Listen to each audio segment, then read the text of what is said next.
important to take an overall look at where we are, the context, the perspective, because we're starting to see a shift, and I want to make sure that people actually keep the shift in perspective and understand where we are in the scope of our journey through the situation.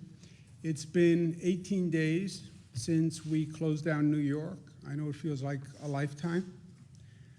I tell my daughters every day, it's only 18 days since everything closed down. It's 39 days since the first COVID case in New York. Feels like a lifetime.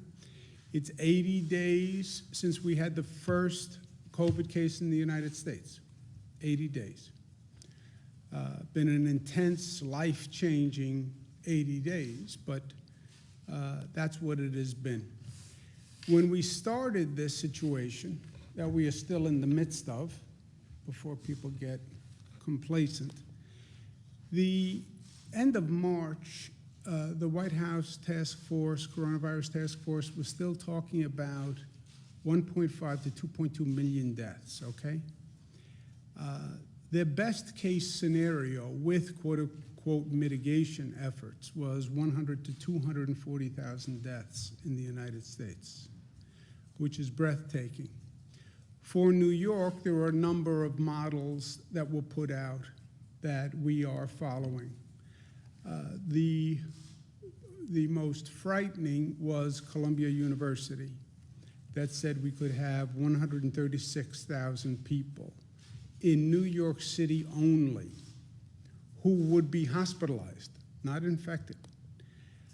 We had the McKinsey model, which suggested 110,000 people could be hospitalized statewide. We had a second scenario from McKinsey, which is 55,000 people hospitalized. And then the Gates Foundation, thank you very much, funded the IHME study, which said a high point of 73,000 statewide. Any of these scenarios are devastating for New York, because remember, we only have a 53,000 bed capacity system statewide, 36,000 beds in New York City. So any of these scenarios are problematic. Luckily, the current trend, if it continues, and if we continue the flattening of the curve, we're at about 18,000 people hospitalized right now. We've increased the capacity of the system dramatically. We have moved pieces around the state like never before. Our healthcare system has done a phenomenal job in doing an insurmountable task. Our federal partners, the Army Corps of Engineers, they have just really all done a great, great job. And our theory, and I believe my job as governor, prepare for the worst, hope for the best, but prepare for the worst. Now, we're at about 90,000 bed capacity in our overall system today, with everything we've done. Even the 90,000 beds, as you see, doesn't compare with the most problematic scenarios. 90,000 beds, we can handle the McKinsey moderate scenario. We don't make the McKinsey severe scenario at 110,000. I believe that 90,000, we have a plan to get to 110, converting dormitories, et cetera, but it would be a massive undertaking and a massive scramble. We do make the Gates-funded projection model. The Columbia University model, we can never. That would just be a nightmare. That is the one that keeps me up at nights, because you couldn't get anywhere near that projection. But all of the statisticians also said, look, we don't know how effective you can be at closing things down and social distancing, because we've never done it before. But they all said that's the chance to so-called flatten the curve if you actually got people to comply with all these measures. And we have never seen it done before in this country, and we don't know if you can do it. So that is the big if in the equation. And that remains the big if in the equation. You can flatten the curve. We are flattening the curve by what we're doing, and we're flattening the curve so far. We should all be concerned, especially New Yorkers. Well, we're flattening the curve. That's good news. It is good news. Well, now I can relax. No, you can't relax. The flattening of the curve last night happened because of what we did yesterday and the day before and the day before that. This is all a direct consequence to our actions. If we stop acting the way we're acting, you will see those numbers go up. And I show the projection models because we can't handle the worst case scenarios. We can't even handle the moderate case scenarios with all we've done. So it is essential that we keep that curve flattened because we don't have an option of handling the curve if it goes higher. The additional good news is the hospitalization rate does suggest that it's coming down, and we are flattening the curve. We had 200 net increase in hospitalizations, which you can see is the lowest number we've had since this nightmare started, actually. Change in ICU admissions is the lowest number we've had since March 19th or so. So all of this data suggests that we are flattening the curve so far, and the numbers are coming down so far. Number of intubations is down. 3-day average on intubations is down. So, so far, our efforts are working. They're working better than anyone projected they would work. That's because people are complying with them. You know, there are always two questions. Can you enact these policies? And then can you enact the policies in a way that people will follow? You know, we can enact a policy and people thumb their nose to it and continue doing what they're doing. So there has to be a social acceptance and adherence to the policy. And New Yorkers are doing that. They're acting responsibly and diligently, and we are saving lives by what people are doing today. Our expression has been New York tough because every day is tough on many, many levels. I get it. But every day that we are New York tough, we are actually saving lives. And don't underestimate this virus. I think that is a mistake we made from day one. We as the collective we as the global community. This virus is very, very good at what it does. We lost more lives yesterday than we have to date.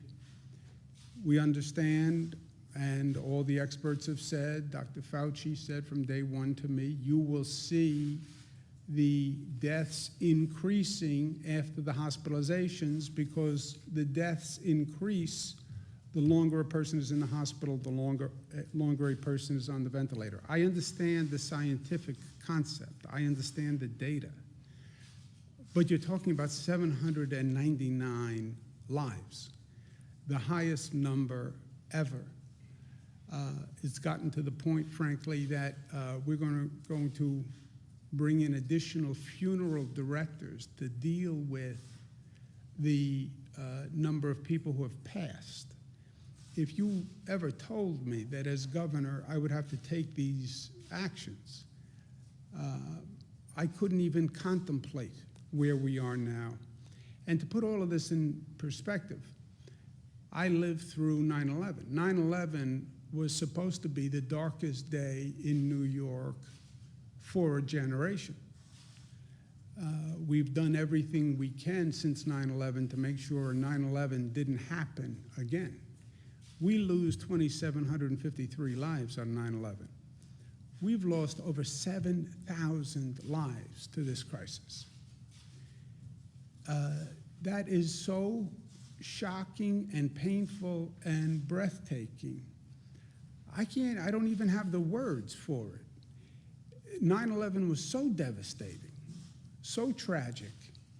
And then in many ways, we lose so many more New Yorkers to this this silent killer. There was no explosion. But it was a silent explosion that just ripples through society with the same randomness, the same evil that we saw on 9/11. What do? We move forward and we do the work that we need to do. We're going to start an effort called New York Loves, which is going to be a coordination of all the charities and not-for-profits and foundations and people who want to help. There's been a tremendous outpouring of support from organized not-for-profits, et cetera, but also people just wanting to donate, people just wanting to help. The best effort is if we can coordinate all those resources to make sure there's not duplication and we're actually addressing the right need. So the State Department of State, Rosanna Rosato, Secretary of State, and Fran Barrett, who coordinates not-for-profits, we will coordinate all the people who want to donate and help, and we'll work with the local governments that need help. Also, let's learn the lessons of what we're going through now, because we haven't finished going through it. Let's learn how and why this virus kills, especially why we have higher fatality rates among African Americans and Latinos, and what we do about it. Let's understand it, but let's also address it. We're going to be doing more testing in African American and Latino communities with more data. We're going to open new testing sites, primarily in African American and Latino communities, with SUNY Albany, Department of Health, Northwell, collect the test results, but also collect the information that we need to come up with policies to fix this. Where do people live? Where do people work? What's their socioeconomic status? Where do they socialize? What are their previous health conditions? Why do we have these higher rates, and what do we do about it? And let's do that now.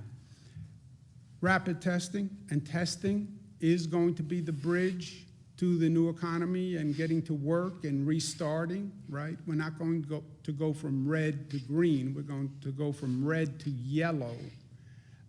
Yellow is let the people who can go back to work start going back to work. Well, how do you know who can go back to work? Test them.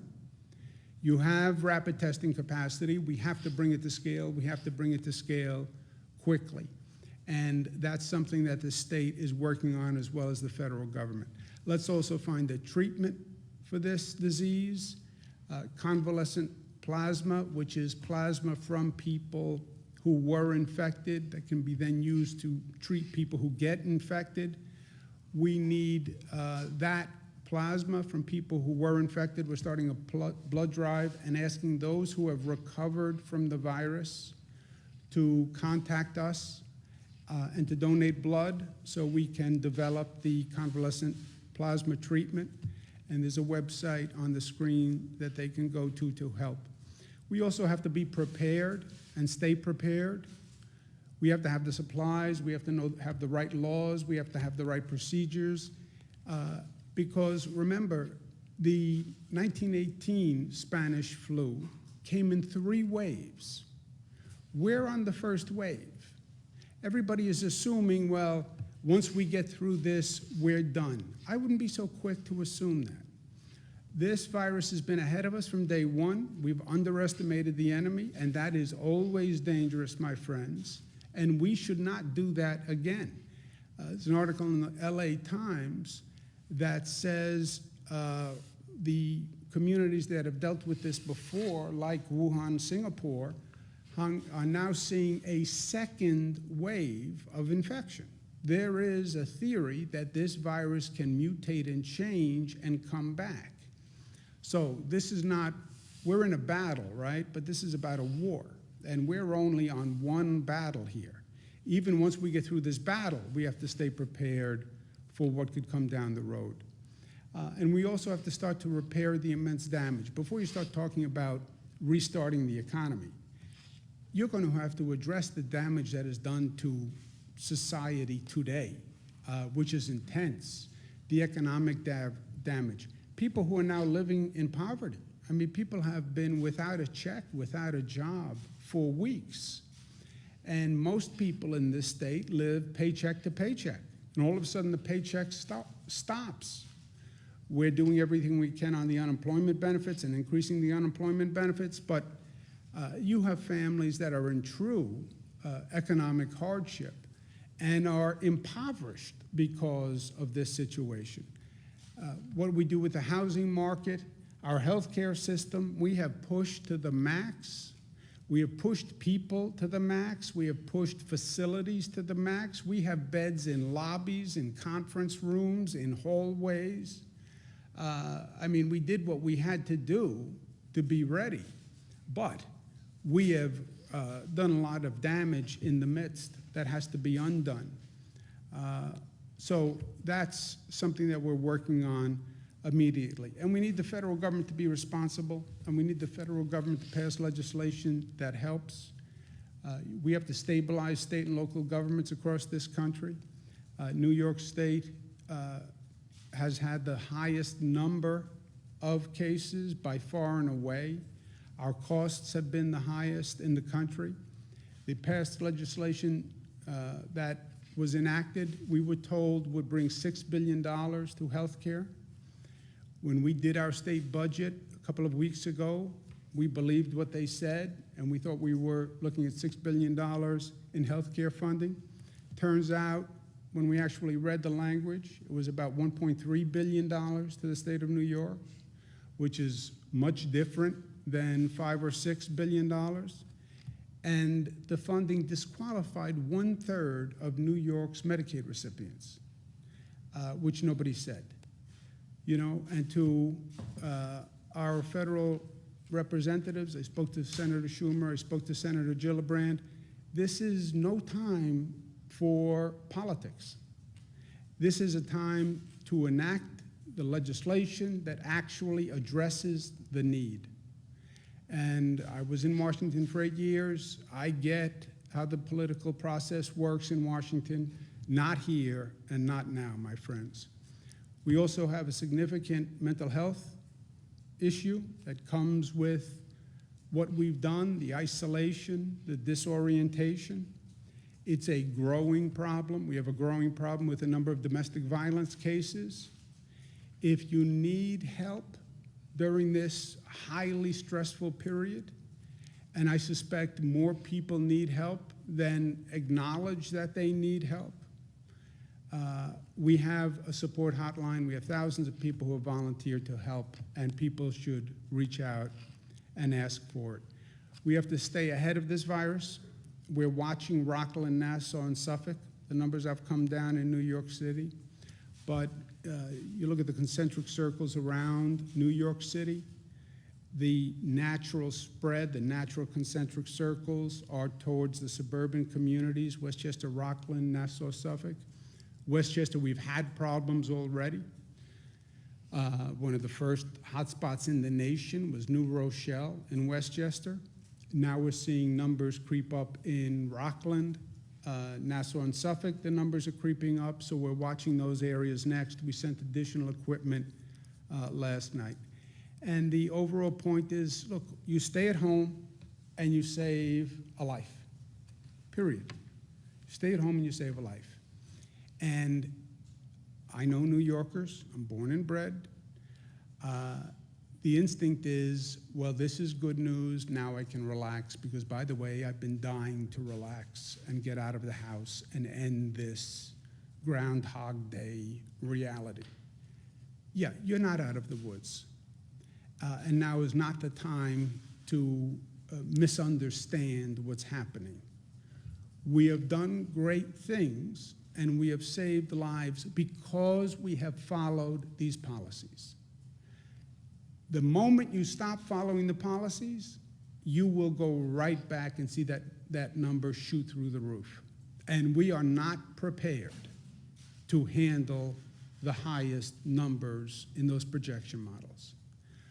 Whatever we do, you can't take a 50,000 bed system and get it to 136,000 beds. It's an impossibility. And I'm a person who never says no and believes New York can do anything if we try. I'm telling you, we have to keep that curve flat. Today we can say that we have lost many of our brothers and sisters, but we haven't lost anyone because they didn't get the right and best health care that they could. The way I sleep at night is I believe that we didn't lose anyone that we could have saved. And that is the only solace when I look at these numbers and look at this pain that's been created. That has to be true. And that has to continue. And that is a function of what each and every one of us does. So, New York tough? Yes, we're tough. But tough means we're smart, we're disciplined, we're unified, and we're loving. And if you don't want to stay home for yourself, stay home for someone you love, right? That's what the stay-at-home campaign is all about. You want to have reckless disregard for your life? It's not about your life. It's about the healthcare worker who will have to treat you in the emergency room. It's about the vulnerable person who you infect, who you could kill by your actions. Sometimes it's not about you, right? It's not about me, it's about we, and that's where we are. Questions? Do we need nursing homes just for COVID patients? I'm sorry? Do we need nursing homes just for COVID patients? No, I don't think we have. We're not planning nursing homes for COVID patients. Governor, millions of people are applying for unemployment nationwide and hundreds of thousands here in New York. We've gotten consistent reports that they can't get through to operators at the New York State Department of Labor. This has been going on for weeks. What sort of assurances can you offer residents that they can get these benefits, particularly in times of economic hardship? Yeah, look, the technology at the Department of Labor, the system just crashed because of the volume, right? It's one of those unanticipated consequences of a situation like this. And again, Jesse, nobody's been here before. We'll learn for the next time, but yeah, you have a government shuts down the private sector economy. You have millions of out of work. The next shoe to drop is going to be millions of people call in for unemployment benefits, crashing the system.